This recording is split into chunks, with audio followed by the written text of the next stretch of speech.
హంపీకి పోయి పాటలు పాడుకుంటారు. మొత్తము చాలా మంది కలిసి కేసీఆర్ గారిని చాలా అవమానకరంగా మాట్లాడతారు.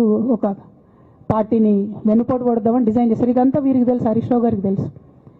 నేను ఆ రోజు సాక్ష్యం ఉన్న హరీష్ అన్న వచ్చి లిటరల్లీ రామన్న చేతులు పట్టుకొని, అరే మామయ్యకి చెప్పురా, సింక్ ఆర్ సేల్, నేను మామయ్యతోనే ఉంటా అని చెప్పి అక్కడ మాట్లాడుకున్న వాళ్ళందరూ రెబ్బసారి దగ్గర అవుట్ చేసిండి. ఆ తర్వాత పర్యవసానంలో ఈటల రాజేంద్ర అన్న బయటికి వెళ్ళడం. ఈ మహానుభావుడు వల్ల జగ్గారెడ్డి దగ్గర నుంచి మొదలు పెడితే, చెరుకు శ్రీనివాసరెడ్డి ముత్యంరెడ్డి అన్న కొడుకు దగ్గర నుంచి మొదలు పెడితే, రఘునందన్ రావు గారు, మైనంపల్లి గారు, విజయశాంతి గారు, విజయరామారావు గారు, ఆయన పాత పెద్ద ఆయన ఉండే ఈటల రాజేందర్ గారు, వీళ్ళందరూ పార్టీలకు వెళ్ళి పోయిండ్రు కదా. పోలేదా? ఇవన్నీ హరీషన్న చేసినాయి కాదా? ఆనాడు దుబ్బాక ఉప ఎన్నిక ఎందుకు ఓడిపోయినాం? దుబ్బాక ప్రజలకు ఇప్పటికి కూడా గుర్తుంటుంది.